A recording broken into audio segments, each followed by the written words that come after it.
નમસ્કાર મિત્રો, સ્વાગત છે યુટ્યુબ ચેનલ મિશન ગવર્મેન્ટ એક્ઝામની અંદર। આજના વિડીયોની અંદર આપણે વાત કરીશું નિબંધ કૌશલ્ય આધારિત શિક્ષણ આજના સમયની માંગ। આ વિડીયો આ નિબંધ આપને આવનારી તમામ પ્રકારની મેન્સ એક્ઝામ માટે ખૂબ જ ઉપયોગી રહેશે। તો શરૂ કરીએ આજનો વિડીયો। ભણતર સાથે ગણતર હોય તો જ જીવનમાં અજવાળવું હોય, માત્ર ડિગ્રીના કાગળિયા નહીં, હાથમાં કંઈક કૌશલ્ય હોય। આજના આધુનિક ગતિશીલ અને સંપૂર્ણપણે ટેકનોલોજીથી સજ્જ યુગમાં શિક્ષણની વ્યાખ્યા અને તેની અનિવાર્ય જરૂરિયાતો ખૂબ જ ઝડપથી બદલાઈ રહી છે। એક સમય એવો હતો જ્યારે માત્ર પુસ્તકિયું જ્ઞાન મેળવવું, પરીક્ષાઓમાં સારા ગુણ લાવવા અને ઊંચી શૈક્ષણિક પદવીઓ એટલે કે ડિગ્રીઓ પ્રાપ્ત કરી લેવી એ જ સફળ ભવિષ્યની અને પ્રતિષ્ઠાની એકમાત્ર ગેરંટી માનવામાં આવતી હતી। પરંતુ વર્તમાન સમયનું વાસ્તવિક ચિત્ર આનાથી તદ્દન અલગ અને આંખ ઉઘાડનારું છે। આજે વૈશ્વિક સ્તરે ઉદ્યોગો અને રોજગારની પદ્ધતિઓ એટલી ઝડપથી પરિવર્તિત થઈ રહી છે કે માત્ર પરંપરાગત ડિગ્રી મેળવી લેવાથી કોઈ યુવાનને રોજગારી કે જીવનમાં વાસ્તવિક સફળતા મળતી નથી। આથી જ વર્તમાન સમયની સૌથી મોટી, ગંભીર અને અનિવાર્ય માંગ જો કોઈ હોય તો તે કૌશલ્ય આધારિત શિક્ષણ એટલે કે સ્કિલ બેઝડ એજ્યુકેશન છે, જે માણસને માત્ર સાક્ષર નથી બનાવતું પણ તેને સાચા અર્થમાં સક્ષમ અને આત્મનિર્ભર બનાવે છે। જો આપણે ભારતના ભવ્ય ભૂતકાળ તરફ નજર કરીએ તો સમજાશે કે આપણી પ્રાચીન ગુરુકુળ પરંપરામાં શિક્ષણ ક્યારેય પણ માત્ર ગોખણપટ્ટી કે પુસ્તકોની 4 દિવાલો સુધી મર્યાદિત ન હતું। ગુરુકુળોમાં વેદાંગની સાથે સાથે અસ્ત્રશસ્ત્ર ચલાવવાથી માંડીને વેપાર, વાણિજ્ય, કૃષિ વિજ્ઞાન, શિલ્પકળા, ધાતુ વિદ્યા અને વિવિધ વ્યવહારિક કૌશલ્યનું જીવંત શિક્ષણ આપવામાં આવતું હતું। તે સમયે વિદ્યાર્થી જ્યારે પોતાનો અભ્યાસ પૂર્ણ કરીને ગુરુકુળમાંથી બહાર નીકળતો ત્યારે તે સમાજમાં સન્માનપૂર્વક જીવવા, કોઈ પણ પડકારોનો સામનો કરવા અને પોતાની આજીવિકા જાતે કમાવવા માટે સંપૂર્ણ રીતે કુશળ અને આત્મવિશ્વાસુ બની જતો હતો। પરંતુ સમય જતાં વિદેશી આક્રમણો અને બ્રિટિશ શાસનકાળ દરમિયાન અમલમાં આવેલી મેકોલેની શિક્ષણ પદ્ધતિએ આપણા આ જીવંત માળખાને નષ્ટ કરી નાખ્યું। આ નવી પદ્ધતિ માત્ર પરીક્ષાઓ પાસ કરવા અને સરકારી તંત્ર ચલાવવા માટેના ક્લાર્ક તૈયાર કરવા પર જ વધુ ભાર મૂકવામાં આવ્યો, જેના નકારાત્મક પરિણામો આપણે આજે પણ ભોગવી રહ્યા છીએ। આજે આપણી આસપાસ લાખો એવા યુવાનો જોવા મળે છે જેમના હાથમાં મોટી મોટી ડિગ્રીઓ અને પ્રમાણપત્રો છે, પરંતુ જ્યારે તેઓ વાસ્તવિક બજારમાં જાય છે ત્યારે તેમની પાસે ઉદ્યોગો કે વ્યવસાય માટે જરૂરી એવું કોઈ વિશિષ્ટ કે વ્યવહારિક કૌશલ્ય હોતું નથી। પુસ્તકનું જ્ઞાન તો માત્ર મગજનો ભાર વધારે, પણ હાથનું હુનર માણસનું આખું જીવન સુધારે। વર્તમાન સમયમાં બેરોજગારી એક અત્યંત જટિલ અને રાષ્ટ્રીય સમસ્યા બની ગઈ છે, પરંતુ જો આ સમસ્યાનું ઊંડાણપૂર્વક વિશ્લેષણ કરવામાં આવે તો જણાશે કે બજારમાં રોજગારીની તકોની કમી નથી, પરંતુ તે તકોને ઝડપી શકે તેવા લાયક અને યોગ્ય કૌશલ્ય ધરાવતા યુવાનોની ભારે અછત છે।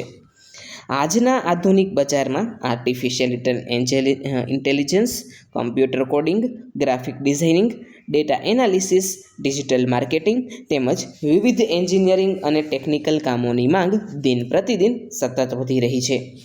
કોઈ પણ નાની કે મોટી કંપની આજે એવા ઉમેદવારને નોકરી પર રાખવાનું પસંદ કરે છે જે પહેલા દિવસથી જ વ્યવહારિક કામ શરૂ કરી શકે, નહીં કે એવા ઉમેદવારને જેને બધું જ કામ નવેસરથી અને શૂન્યથી શીખવવું પડે। કૌશલ્ય આધારિત શિક્ષણ વિદ્યાર્થીઓને આ માનસિકતા માટે તૈયાર કરે છે અને તેમને સ્વનિર્ભરતા તરફ દોરી જાય છે। જ્યારે કોઈ યુવાન કોઈ ચોક્કસ કલા, ટેકનોલોજી કે વ્યવસાયિક કામમાં સંપૂર્ણપણે નિપુણ બને છે ત્યારે તે માત્ર નોકરી શોધનારો લાચાર ઉમેદવાર નથી રહેતો, પરંતુ તે પોતાના હુનરના દમ પર નવો ઉદ્યોગ શરૂ કરીને અન્ય લોકોને નોકરી આપનારો એક સફળ ઉદ્યોગ સાહસિક બનવાની ક્ષમતા પણ કેળવી શકે છે। અહીં એ સમજવું પણ ખૂબ જ જરૂરી છે કે કૌશલ્ય એટલે માત્ર કોઈ મશીન ચલાવવું કે ટેકનિકલ કામ કરવું એટલું જ નથી. આજના સમયમાં કૌશલ્યનો વ્યાપ ઘણો મોટો છે, જેમાં સોફ્ટ સ્કિલ્સ એટલે કે વ્યક્તિગત ગુણોનો પણ એટલો જ મહત્ત્વનો સમાવેશ થાય છે. અસરકારક રીતે વાતચીત કરવાની કળા, મુશ્કેલ પરિસ્થિતિઓમાં યોગ્ય નિર્ણય લેવાની ક્ષમતા, સમસ્યાઓનું ઝડપી નિવારણ લાવવું, ટીમમાં રહીને સાથે કામ કરવું, નેતૃત્વના ગુણો વિકસાવવા અને બદલાતી ટેકનોલોજીની સાથે સતત અપડેટ રહેવું એ પણ આજના સમયમાં અનિવાર્ય કૌશલ્યો છે. એક વ્યક્તિ ગમે તેટલી હોશિયાર હોય અને ગમે તેટલી મોટી કોલેજમાંથી પાસ આઉટ હોય, પણ જો તેને પોતાની વાત યોગ્ય રીતે રજૂ કરતા ન આવડતી હોય, ગ્રાહકો સાથે વ્યવહાર કરવાનું જ્ઞાન ન હોય કે તે અન્ય સાથી કર્મચારીઓ સાથે મળીને કામ ન કરી શકતી હોય, તો તેની તમામ ડિગ્રીઓ માત્ર કાગળનો ટુકડો સાબિત થાય છે. કૌશલ્ય આધારિત શિક્ષણ પદ્ધતિ વિદ્યાર્થીઓમાં આ તમામ જીવનલક્ષી સોફ્ટ સ્કિલ્સનો ખૂબ જ સુંદર અને સંતુલિત વિકાસ કરે છે, જે તેમના સમગ્ર વ્યક્તિત્વને એક નવી ઊંચાઈ અને અદ્ભુત આત્મવિશ્વાસ પ્રદાન કરે છે. હુનર હશે હાથમાં તો જમાનો ઝૂકશે કદમોમાં, નહીતર ડિગ્રીના કાગળો ખોવાઈ જશે ફાઇલોના થોથામાં. આ ગંભીર વાસ્તવિકતાને ધ્યાનમાં રાખીને જ ભારત સરકારે પણ તાજેતરમાં પોતાની નવી શિક્ષણ નીતિમાં આ બાબતને સર્વોચ્ચ પ્રાથમિકતા આપેલી છે. હવે શાળાઓના પ્રારંભિક સ્તરથી જ વ્યાવસાયિક શિક્ષણ એટલે કે વોકેશનલ ટ્રેનિંગ આપવાની મજબૂત શરૂઆત કરવામાં આવી છે, જેથી કરીને બાળકો નાનપણથી જ પુસ્તકોના ભાર વગર પોતાની રુચિ અને ક્ષમતા મુજબનું કોઈને કોઈ કૌશલ્ય ખૂબ જ સરળતાથી શીખી શકે. દરેક બાળકની બુદ્ધિ અને ક્ષમતા અલગ હોય છે, તેથી દરેક બાળક ડૉક્ટર, વકીલ કે એન્જિનિયર બને તે બિલકુલ જરૂરી નથી.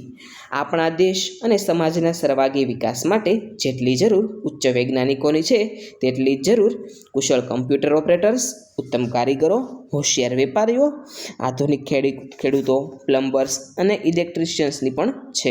જ્યારે શિક્ષણમાં તમામ વ્યવસાયો પ્રત્યે સન્માનની ભાવના કેળવવામાં આવશે અને દરેક કામને કૌશલ્યની નજરથી જોવામાં આવશે, ત્યારે જ સમાજની માનસિકતામાં મોટો અને હકારાત્મક બદલાવ આવશે. કૌશલ્ય આધારિત શિક્ષણનો સૌથી મોટો નૈતિક અને સામાજિક ફાયદો એ છે કે તે યુવાનોના મનમાંથી લઘુતા ગ્રંથિ અને નિરાશાની ભાવનાને હંમેશા માટે દૂર કરે છે. ઘણીવાર એવું જોવા મળે છે કે જે વિદ્યાર્થીઓ પરંપરાગત ગોખણપટ્ટી આધારિત પરીક્ષાઓમાં સારા ગુણ મેળવી શકતા નથી, તેઓ પોતાના નકામા અને અસફળ માની લે છે અને ડિપ્રેશનનો ભોગ બને છે. પરંતુ જો તે જ વિદ્યાર્થીઓના હાથમાં કમ્પ્યુટર, હાર્ડવેર, ફોટોગ્રાફી, રસોઈ કળા, ફેશન ડિઝાઇનિંગ કે અન્ય કોઈ અદ્ભુત હુનર હોય, તો તે અભ્યાસમાં નબળો હોવા છતાં પણ સમાજમાં ખૂબ જ ગર્વ અને સન્માન સાથે માથું ઊંચું કરીને જીવી શકે છે અને લાખો રૂપિયાની કમાણી કરી શકે છે. આ શૈક્ષણિક પદ્ધતિ વિદ્યાર્થીઓને પરીક્ષાના ભયાનક તણાવ અને ગોખણપટ્ટીના નકામા બોજમાંથી મુક્તિ અપાવે છે અને તેમની અંદર છુપાયેલી અસલી સર્જનાત્મકતાને સાચી પાંખો આપે છે. તે યુવાનોને કાલ્પનિક કે પુસ્તકીય દુનિયામાંથી બહાર લાવીને વાસ્તવિક જગતના આકરા પડકારો અને ગળાકાપ સ્પર્ધાનો મજબૂતાઈથી સામનો કરવા માટે સંપૂર્ણ રીતે સક્ષમ બનાવે છે. સમગ્ર ચર્ચાના અંતે એટલું જ કહી શકાય, જો આપણે ભારતના આ વિશાળ યુવાધનને વૈશ્વિક સ્તરે એક શક્તિશાળી સંસાધન તરીકે પ્રસ્થાપિત કરવું હશે, તો આપણે આપણી પરંપરાગત શિક્ષણ વ્યવસ્થાના જૂના માળખાને અને આપણી સંકુચિત માનસિકતાને વહેલી તકે બદલવી જ પડશે. આજના યુગમાં આપણે માત્ર અક્ષર જ્ઞાન આપનારી કે ડિગ્રીઓ વહેંચનારી ફેક્ટરીઓ જેવી શાળાઓ અને કોલેજોની જરૂર નથી, પરંતુ યુવાનોને જીવન જીવવાની, સંઘર્ષ કરવાની અને સ્વાભિમાનથી કમાવાની વ્યવહારિક કળા શીખવનારા સક્ષમ કૌશલ્ય કેન્દ્રોની તાતી જરૂર છે. જ્યારે દેશનો દરેક નાગરિક અને દરેક યુવાન કોઈને કોઈ વિશિષ્ટ કૌશલ્યથી સજ્જ હશે, ત્યારે જ દેશમાંથી બેરોજગારી અને ગરીબીનો નાશ થશે અને આપણું રાષ્ટ્ર વૈશ્વિક મંચ પર સાચા અર્થમાં એક આત્મનિર્ભર, સમૃદ્ધ, સશક્ત અને વિકસિત મહાસત્તા તરીકે ઉભરી આવશે. આવો સૌ સાથે મળીને એક નવો સંકલ્પ કરીએ. ડિગ્રીની સાથે દરેક હાથને એક નવું કૌશલ્ય ધરીએ. વિદ્યાર્થી મિત્રો, આજનો વિડીયો આપને કેવો લાગ્યો છે તે નીચે કમેન્ટ સેક્શનમાં જરૂરથી જણાવજો. આવા જ અન્ય નવા વિડીયો સાથે આવતીકાલે ફરીથી મળીશું. Thanks for watching.